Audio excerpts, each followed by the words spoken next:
तकरीबन 1 महीने से खाना हजम नहीं होता, मैदा जलन से भर जाता है और उंगलियों के जोड़ भी दर्द करते हैं।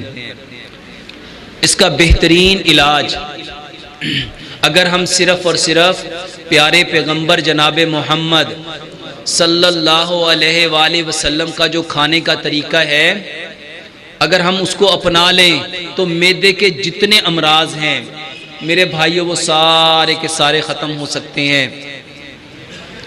मैदे के जितने अमराज हैं इसको समझो। आज से कई हजार साल पहले एक शख्स आए थे, उनका नाम हकीम लुकमान है। अगर कुरान में अल्लाह ताला किसी का नाम इज्जत से ले दे तो वो हमारे लिए काबिल एहतराम हो जाते हैं। हकीम लुकमान का सिर्फ नाम नहीं आया बल्कि एक पूरी सूरत हकीम लुकमान के नाम की उतरी। और आज हम में से कितने हैं जो हकीम लुकमान के तरीकों को, जिंदगी को, उनके बारे में जानते हैं? मेरे भाइयों, पूरा यूनान, ये जो तिब्बे यूनानी है, ये जो ग्रीक, उसमें पूरे का पूरा यूनान आज हकीम लुकमान के तरीकों को फॉलो कर रहा है और अपने मसाइल को हल कर रहा है। हकीम लुकमान ने फरमाया था अपने बेटे को नसीहत करते हुए, ए बेटा, दांतों का काम कभी आंतों से ना लेना, दांतों का काम कभी आंतों से ना लेना। और दूसरी जगह आपने फरमाया, बेटा ये जो मैदा है ना, ये बदन का सरदार है, ये बदन का सरदार है। जिस इंसान के बदन का सरदार कमजोर पड़ गया उसकी रियाया खुद ब खुद कमजोर पड़ जाएगी। मैदा सरदार है, सरदार कवि होगा, खाना हजम होगा, खाना हजम होगा तो ताकत मिलेगी, दिमाग को भी, दिल को भी, फेफड़ों को भी, गुर्दों को भी, आंतों को भी, हड्डियों को भी, गोश्त को भी। नजर तेज होगी, आवाज मजबूत होगी, समात मजबूत होगी। जब मैदा मजबूत होगा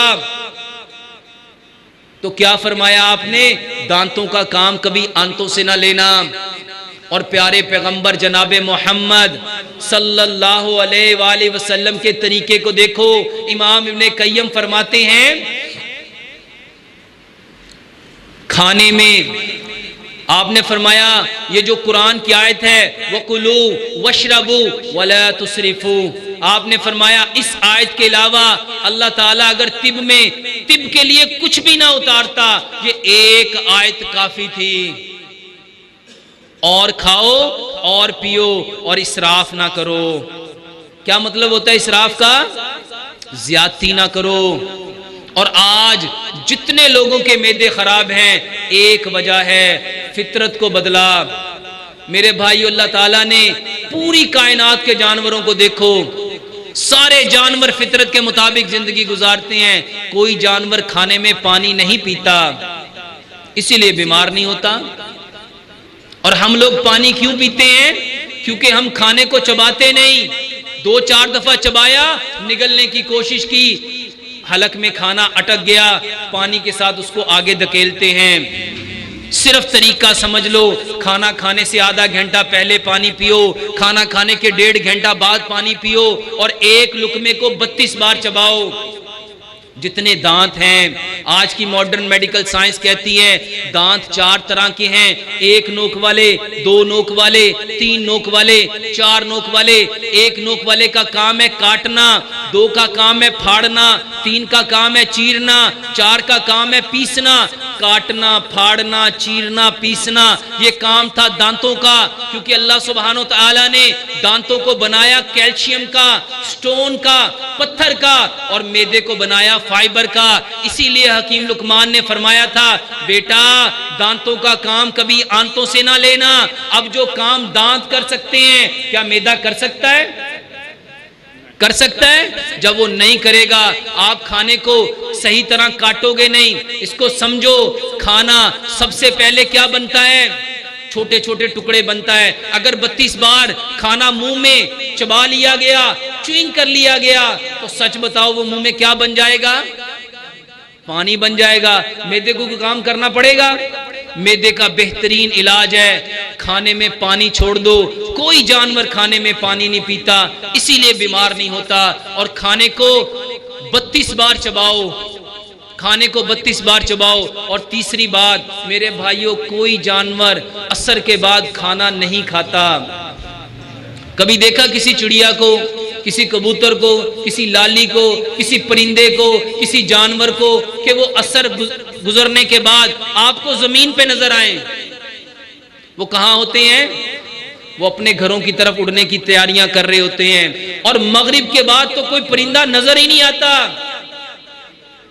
मेरे भाइयों, आज की मॉडर्न मेडिकल साइंस कहती है ये जो मैदा है ये अपने सारे के सारे अफ़आल सूरज के साथ शुरू करता है। जब सूरज गुरूब हो जाता है तो मैदा अपना काम करना बंद कर देता है। और आज आपको एक हिकमत की बात बताता हूँ, मजे की बात, पते की बात बताता हूँ। आज की मॉडर्न मेडिकल साइंस कहती है सारा साल मैदा सूरज के साथ चलता है और साल में 1 माह ऐसा आता है जब मैदा सूरज के साथ नहीं चलता, उसके ओपोजिट हो जाता है।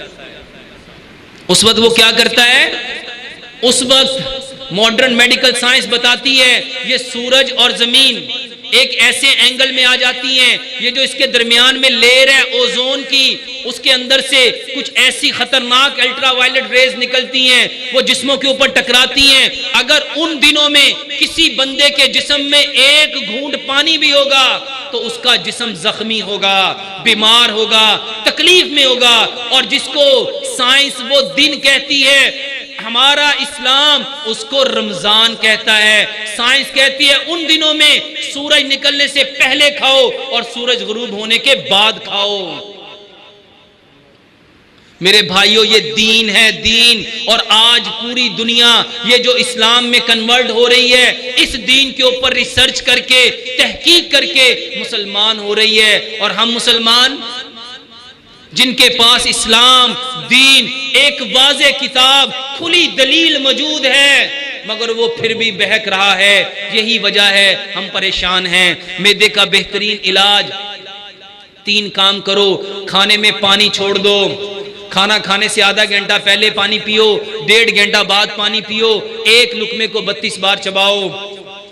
सुबह का खाना 60% खाओ, दोपहर का खाना 30% खाओ, शाम का खाना 10% खाओ। इसको समझो प्यारे पैगंबर जनाबे मोहम्मद सल्लल्लाहु अलैहि वसल्लम के तरीके से आपने जिंदगी में जो भरपूर खाना खाया है वो सुबह के वक्त ही खाया है। जर्मन का मकूला था, जर्मन लोग कहा करते थे ब्रेकफास्ट लो किंग की तरह, बादशाह की तरह, लंच लो प्रिंस की तरह, शहजादों की तरह, और रात का खाना लो बैगर की तरह, भिखारियों फकीरों की तरह। मेरे भाइयों, सूरज जब सुबह उठता है, सूरज निकलता है, उस वक्त खाना मैदा पूरी ताकत में होता है। वो जो खाएगा भरपूर ताकत देगा। इसको समझो 50 साल पीछे पलटो, पंजाब का कल्चर था, पराठे कब खाए जाते थे, बोंग कब खाई जाती थी, ये जो सिरी पाए थे किस वक्त खाए जाते थे, निहारी किस वक्त खाई जाती थी, मगज किस वक्त खाया जाता था, ये लस्सी दही पराठे ये हम किस वक्त खाते थे? सुबह के वक्त।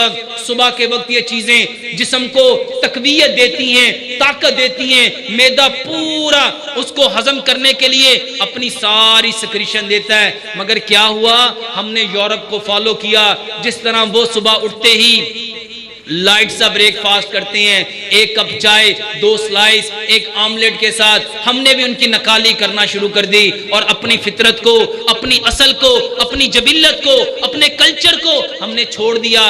इसी वजह से परेशान हैं।